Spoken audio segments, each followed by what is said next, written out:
السلام عليكم يا رجالة. كيفكم يا رجالة؟ أنا أخوكم حمودين.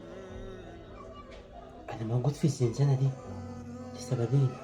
السبب الأولاني إن أنا كنت عايز أفرح، والسبب التاني إني كنت عايز أفرح أبوي.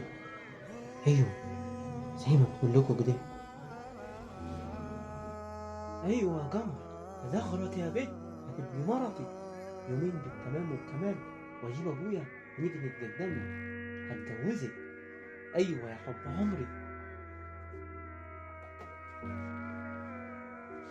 قبل ما اتجوزها بيومين ابويا طلب مني طلب تعوض وبقيت راجل الدنيا.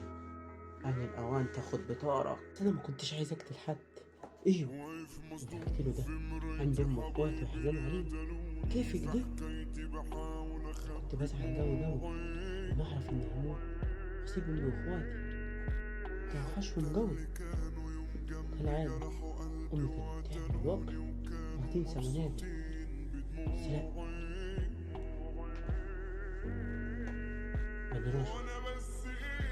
قلت اروح وامسك البندقية كده وبص في عينيها وتخرج.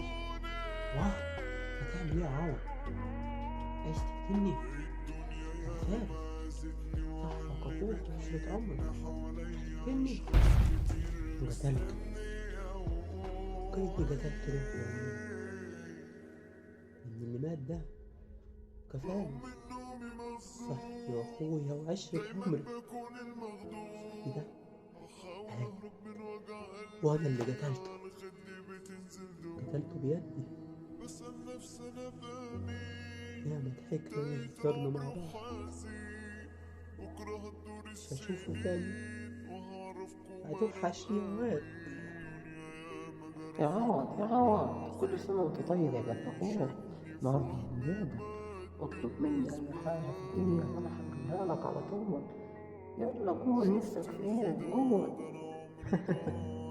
وانت طيب يا جد أخوك. أنا الحاجة الوحيدة اللي بتمناها من الدنيا إنك تفضل معايا على طول، تفضل واقف في ظهري. صح، لازمته إيه الحبيب ده؟ أنا مفيش حاجة في الدنيا استفدت عنك واصل غير حاجة واحدة بس، هي الموت. عندك حق يا صاحبي. الموت هو الحاجة الوحيدة اللي يعرف يفرجك ويبعدك عني. الموت برضه هو اللي يعرف يجربك مني ويجربنا من بعض. سامحني يا رب، سامحني يا رب وارضى عني.